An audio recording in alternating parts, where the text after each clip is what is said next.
Ibu bapak, saudara-saudari yang terkasih, Shalom. Marilah kita berdoa sebelum kita mulai membaca dari Amsal pasal 30 ayat 21 sampai dengan 33. Marilah kita berdoa. Ya Bapa Surgawi, kami bersyukur Tuhan memberi kesempatan sekali lagi untuk kami bersama-sama meneliti, mendalami firman Tuhan dari kitab Amsal.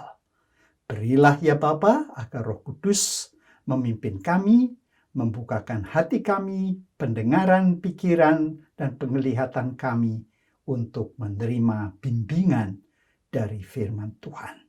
Hamba-Mu yang terbatas ini pun Tuhan urapi dengan kuasa Roh Kudus. Di dalam Yesus Kristus, Tuhan kami berdoa. Amin. Amsal pasal 30 ayat 21 sampai dengan 33. Karena 3 hal bumi gemetar, bahkan karena 4 hal ia tidak dapat tahan. Seorang hamba kalau ia menjadi raja, seorang bebal kalau ia kekenyangan makan, seorang wanita yang dibenci orang kalau ia mendapat suami, dan seorang hamba perempuan kalau ia mengambil kedudukan nyonyanya. Ada 4 binatang yang kecil di bumi, tetapi sangat cekatan. Semut, bangsa yang tidak kuat, tetapi menyediakan makanannya di musim panas. Pelanduk, bangsa yang lemah, tetapi membuat rumahnya di bukit batu. Belalang yang tidak mempunyai raja, namun semuanya maju dalam barisan. Cecak yang dapat kau tangkap dengan tangan, tetapi juga ada di istana-istana raja. Ada 3 binatang yang gagah langkahnya, bahkan 4 hal yang gagah jalannya. Singa yang terkuat di antara binatang, yang tidak mundur terhadap apapun.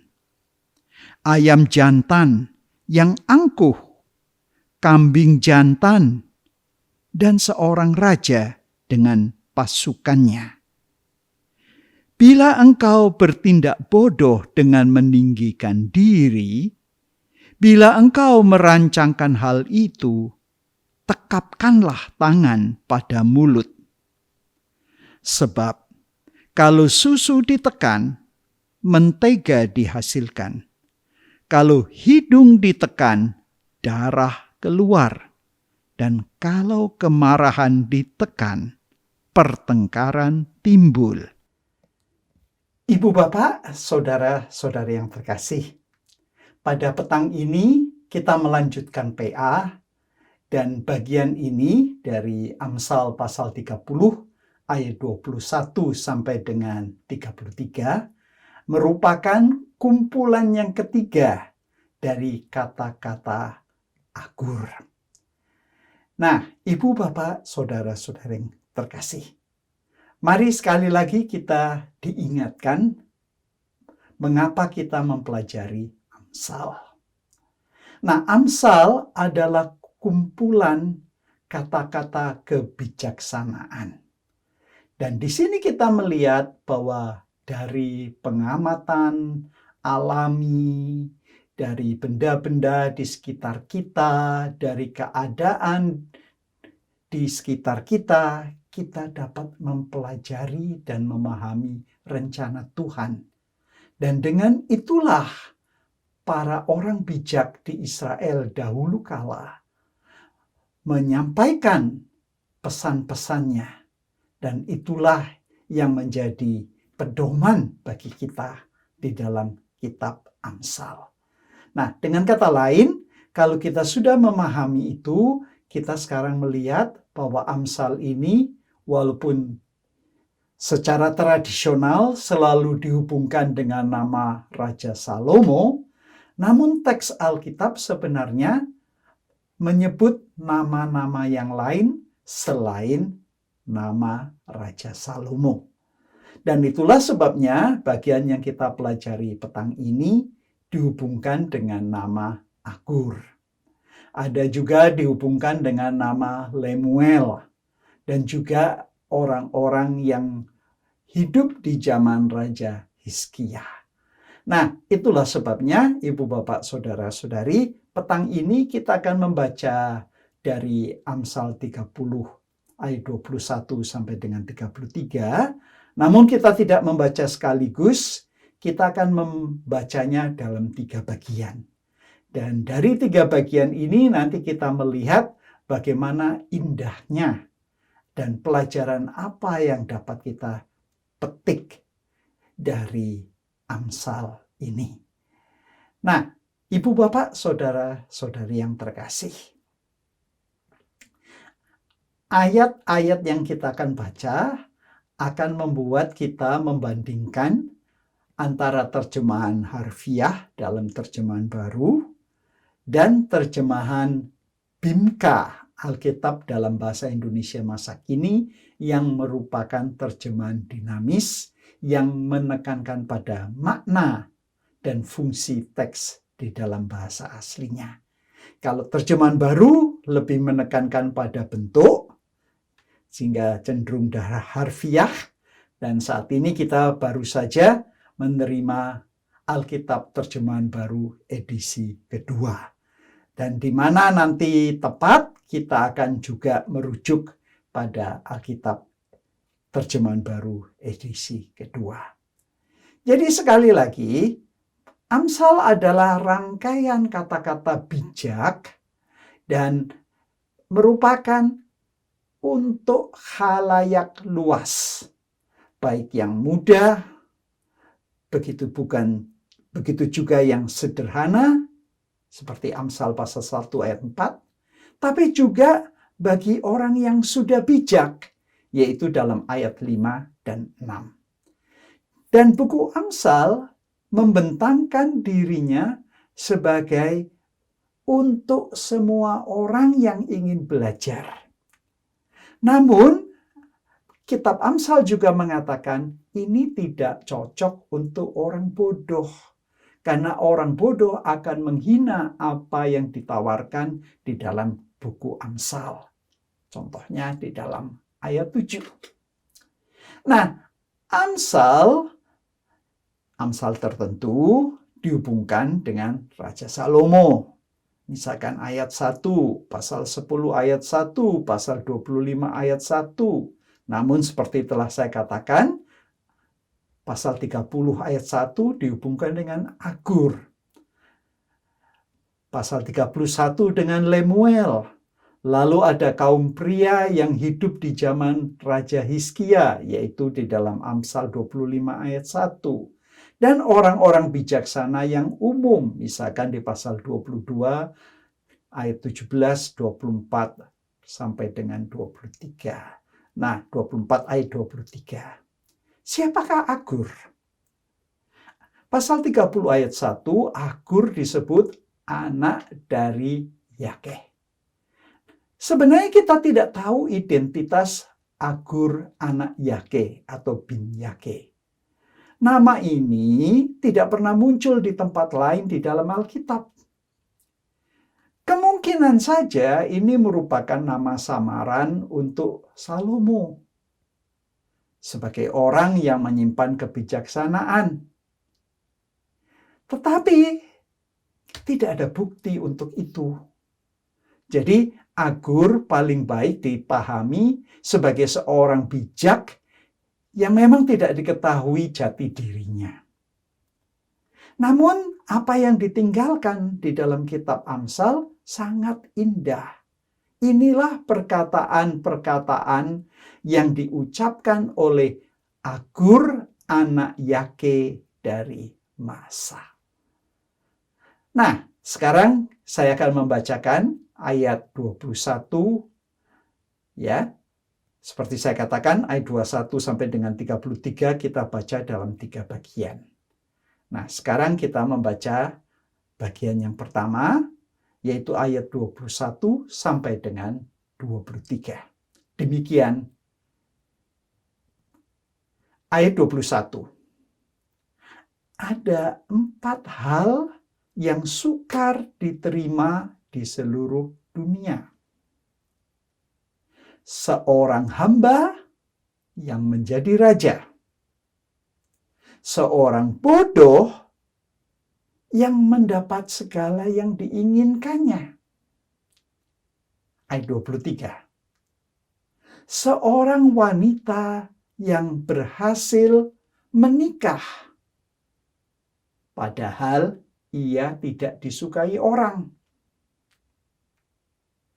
Seorang hamba perempuan yang merampas kedudukan nyonyanya. Nah, itu adalah dalam versi bahasa Indonesia masa kini.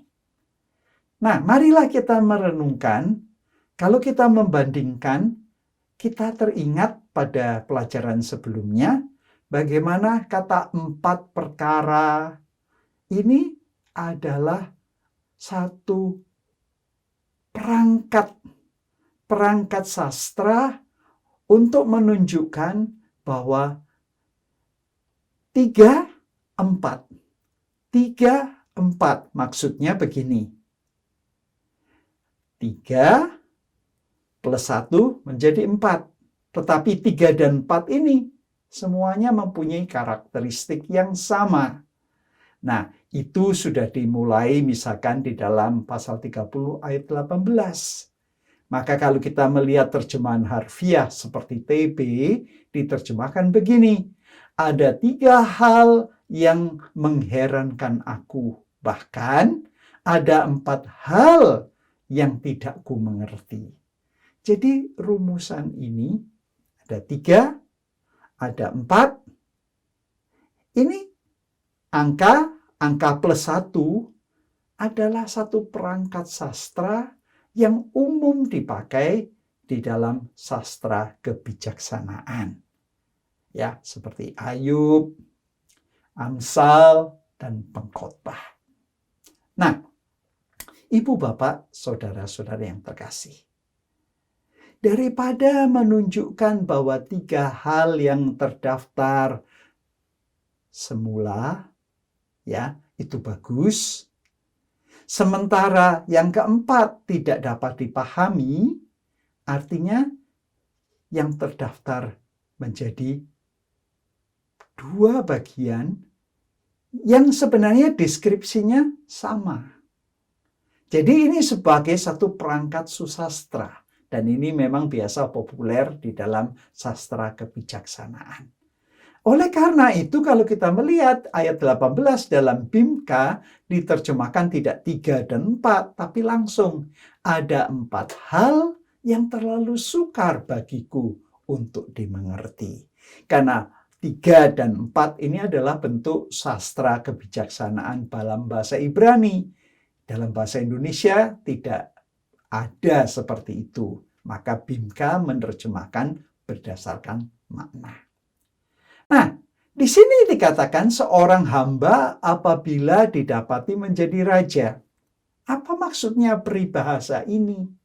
Ini seolah-olah merujuk kepada seorang hamba yang merampas tahta tuannya. Dan ide serupa juga dibincangkan dalam kitab Pengkhotbah. Ya, dalam buku Pengkhotbah pasal 10 ayat 6 dan 7. Ide yang sama diungkapkan di sana.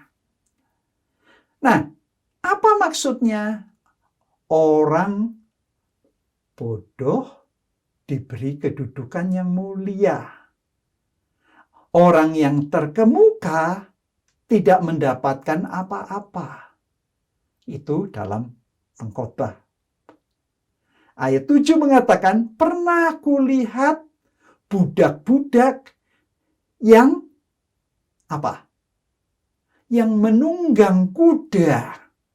Sedangkan kaum bangsawan berjalan kaki seperti hamba. Jadi hambanya naik kuda, kaum bangsawan, tuannya justru berjalan kaki seperti hamba. Nah, begitu jadi di dalam pasal 30, Amsal 30 ayat 23 dikatakan, seorang wanita yang berhasil menikah padahal ia tidak disukai orang. Seorang hamba perempuan yang merampas kedudukan nyonyanya. Di sini kita melihat bahwa Agur, orang bijaksana ini menyampaikan, jika yang jahat berkuasa, kalau dibalik itu menjadi baik dan positif. Bukankah begitu? Yang jahat dibalik itu menjadi baik dan positif. Namun, jika yang sudah baik dibalik, dunia akan terbalik dan menjadi buruk. Nah, mengapa pengamatan Amsal ini memberikan kata-kata bijaksana? Seperti seorang yang memiliki kedudukan yang dipandang baik. Namun, dunia politik justru menunjukkan bahwa kerajaan sering terjadi dalam percaturan politik.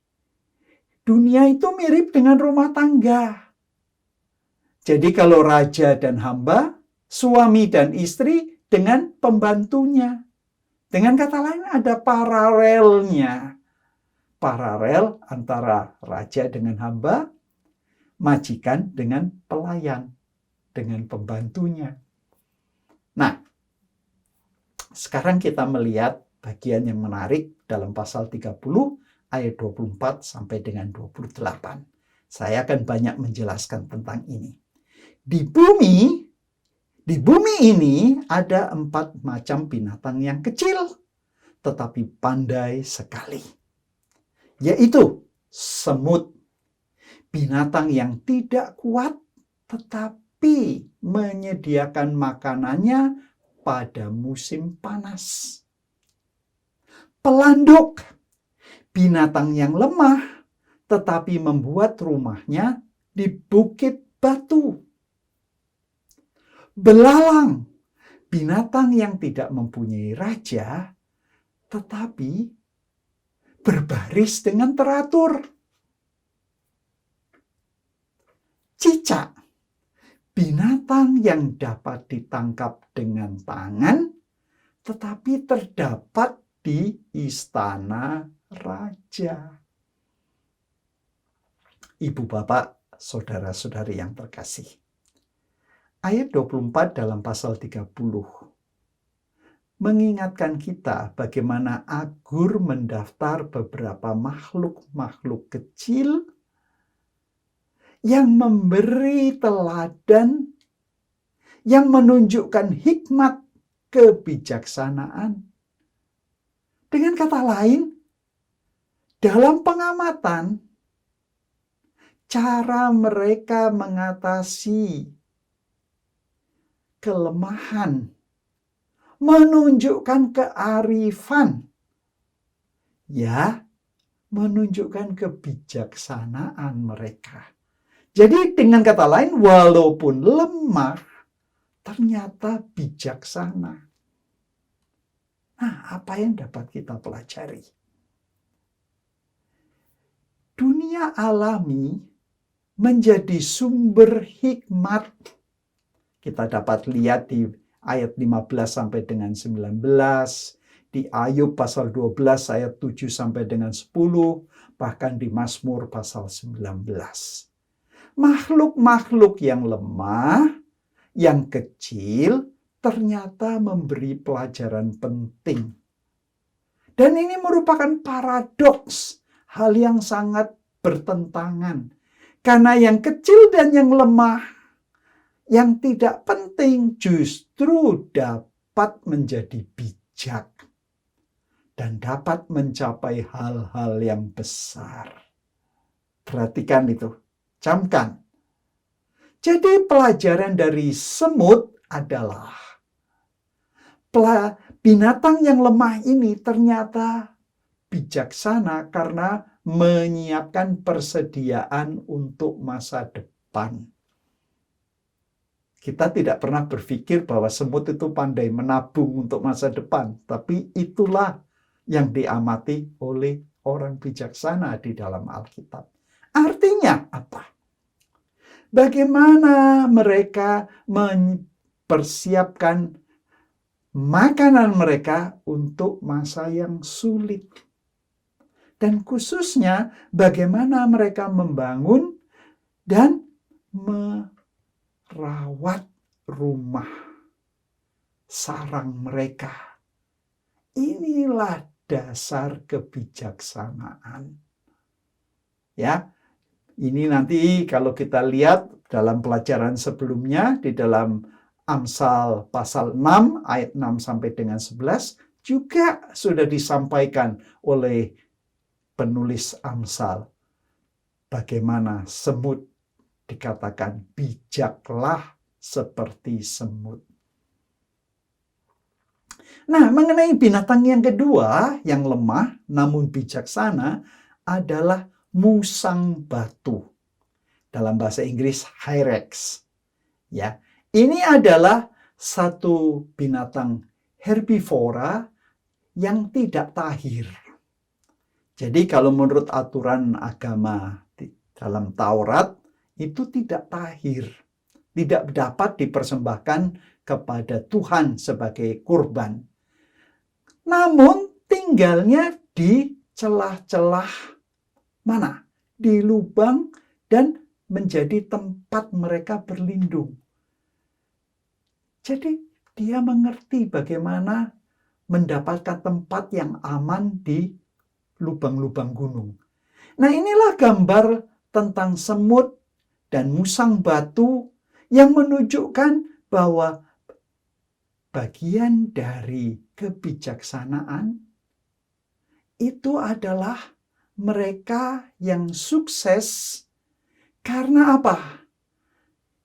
Karena pandai berorganisasi, pandai mengatur hubungan sosial, kebersamaan, dan tingkat persatuan di tingkat akar rumput.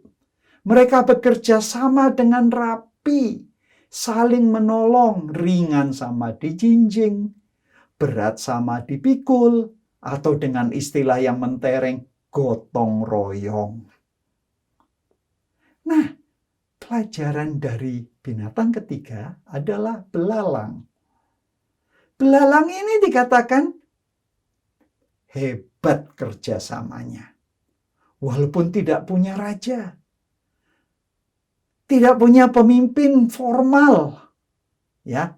Namun perumpamaan dari Yotam di dalam kitab Hakim-Hakim pasal 9 ayat 7 sampai dengan 15 mengingatkan kita bagaimana di Timur Tengah belalang itu sudah sangat dikenal, khususnya waktu menyerang tanaman, menghancurkan ladang, dan membuat tanah pertanian menjadi sia-sia.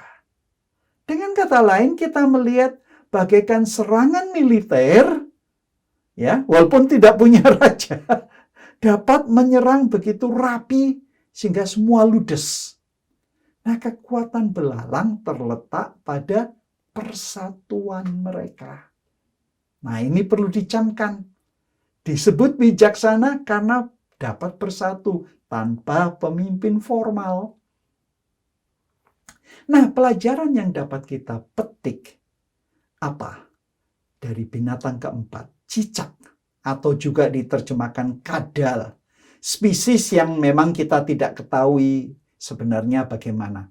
Namun mungkin ini adalah semacam tokek. Ya. Dan bahkan dikatakan makhluk yang paling rendah pun dapat mencapai rumah tingkatan masyarakat yang tertinggi. Artinya ada ditemukan di rumah raja. Makhluk yang kecil dan tidak penting, namun bisa masuk ke dalam istana raja. Dan inilah ibu bapak saudara-saudari yang mengingatkan kita, meskipun kita merasa kadang-kadang seperti binatang-binatang yang lemah, ya, namun kita diingatkan bahwa ini adalah hal yang penting kita camkan. Ya, bagaimana tokek itu dapat melayani raja. Loh, bagaimana? Karena ternyata serangga-serangga kecil seperti nyamuk, seperti lalat selalu dimakan oleh tokek. Dengan kata lain, dia melakukan satu pelayanan kepada raja walaupun orang tidak pernah menduga dia pelayan raja. Dan inilah yang membuat kita melihat ada hal yang paradoks, yang bertentangan, yang berlawanan, yang tak masuk akal kadang-kadang. Yang kecil dan yang lemah, yang tidak penting justru dapat menjadi bijak. Dan yang dapat mencapai hal-hal yang besar. Coba renungkan itu. Nah, sekarang bagian yang ketiga, yaitu ayat 29 sampai dengan 33. Amsal pasal 30 ayat 29 sampai dengan 33. Ada 4 hal yang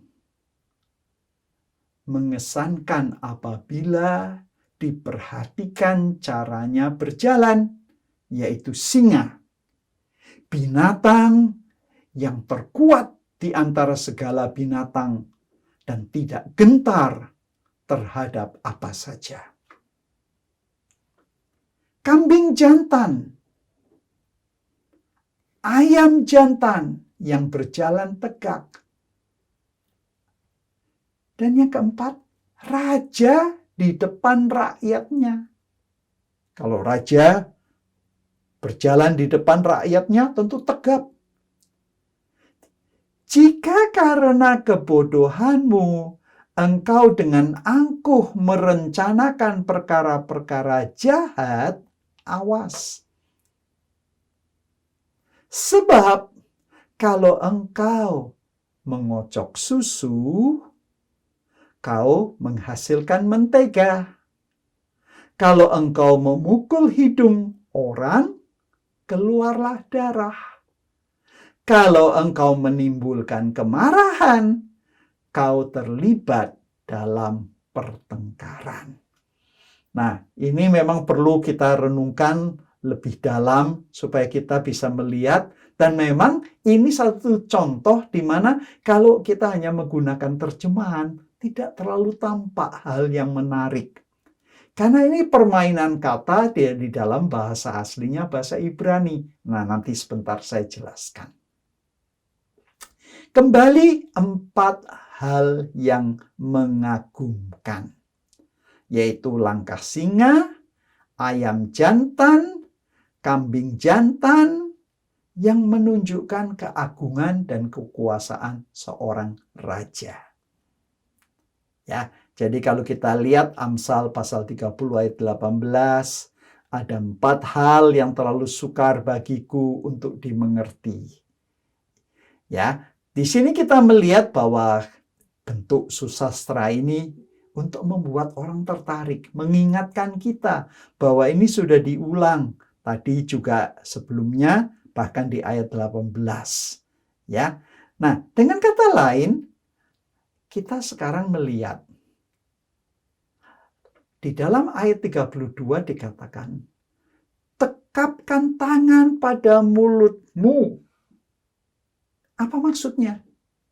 Menunjukkan dibungkam suaranya. Bandingkan di Hakim-Hakim 18 ayat 18, di Ayub pasal 21 ayat 5. Nah, ada bahaya dengan apa?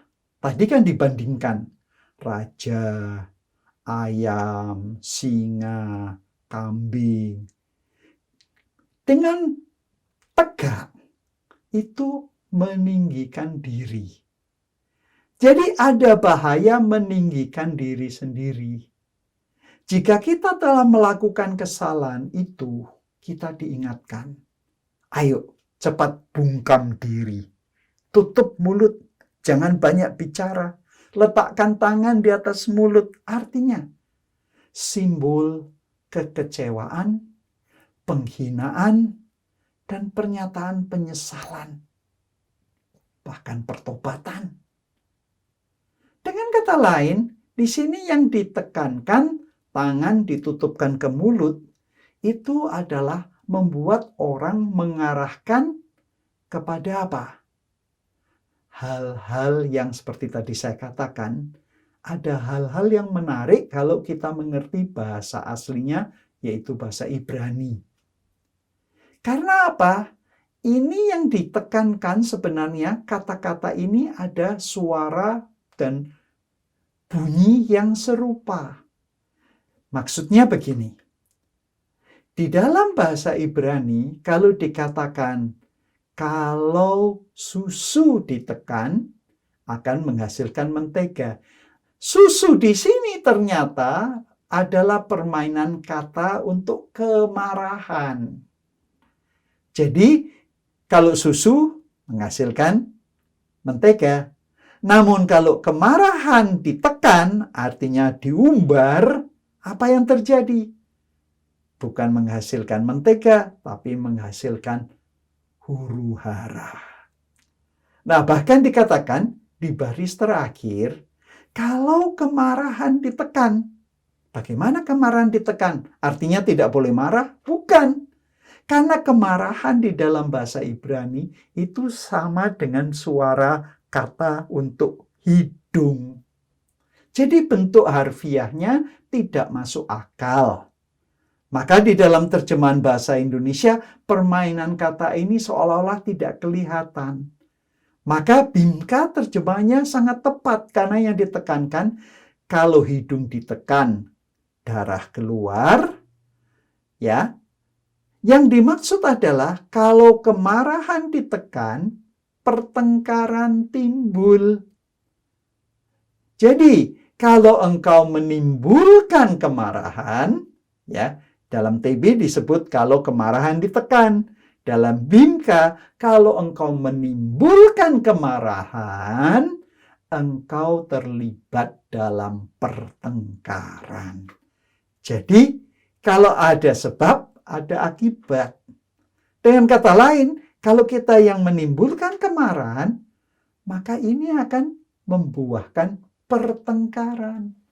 Nah, ibu, bapak, saudara-saudara yang terkasih, apa yang telah kita pelajari petang ini? Kita mempelajari bahwa agur di dalam kata-kata hikmat bagian ketiga mengingatkan kita bahwa kita harus belajar dari alam di sekitar kita. Binatang yang lemah namun bijaksana. Kalau kita merasa kuat, merasa hebat, merasa pandai, namun tidak bijaksana, itu satu peringatan.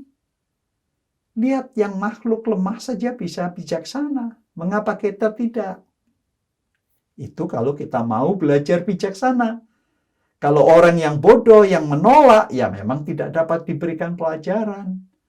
Dan kita diingatkan juga, kontradiksi, bahkan paradoks, kalau hamba menjadi raja, kalau seorang pembantu perempuan justru merampas suami tuannya. Dan diingatkan juga dalam bagian terakhir tadi, kalau kita congkak, sombong, kita tinggi hati, kita tidak mendapatkan kesempatan untuk belajar kebijaksanaan. Tidak bisa berhikmat. Dan kita melihat tadi dikatakan, kalau kemarahan kita umbar, ya tentulah terjadi huru-hara, pertikaian. Nah, orang yang bijaksana mengerti bagaimana hidup bijaksana. makhluk lemah dapat bijaksana. Bukan kita yang merasa kuat, menegakkan diri, seperti singa, seperti kambing, seperti ayam jantan, seperti jago, sok jagoan. Nah, di sini kita melihat betapa hebatnya orang bijaksana Agur di dalam kitab Amsal ini. Marilah kita belajar. Marilah kita menjadi orang yang bijaksana. Tuhan memberkati. Mari kita berdoa. Terima kasih Tuhan. Tuhan telah mengingatkan kami melalui kata-kata bijak dari Agur.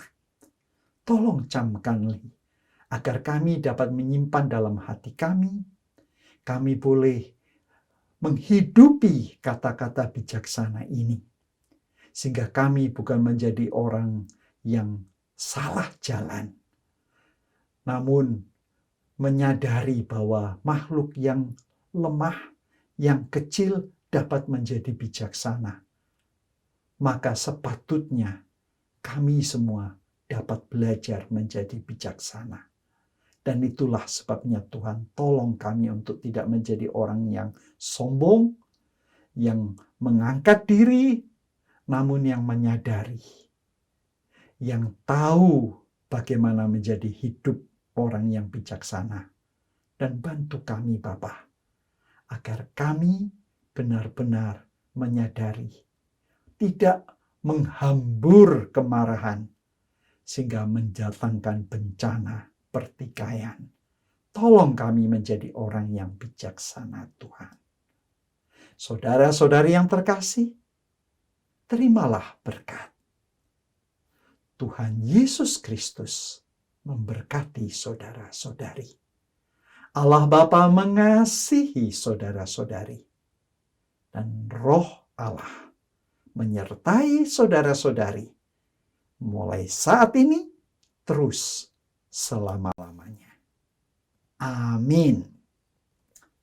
Demikian PA petang ini.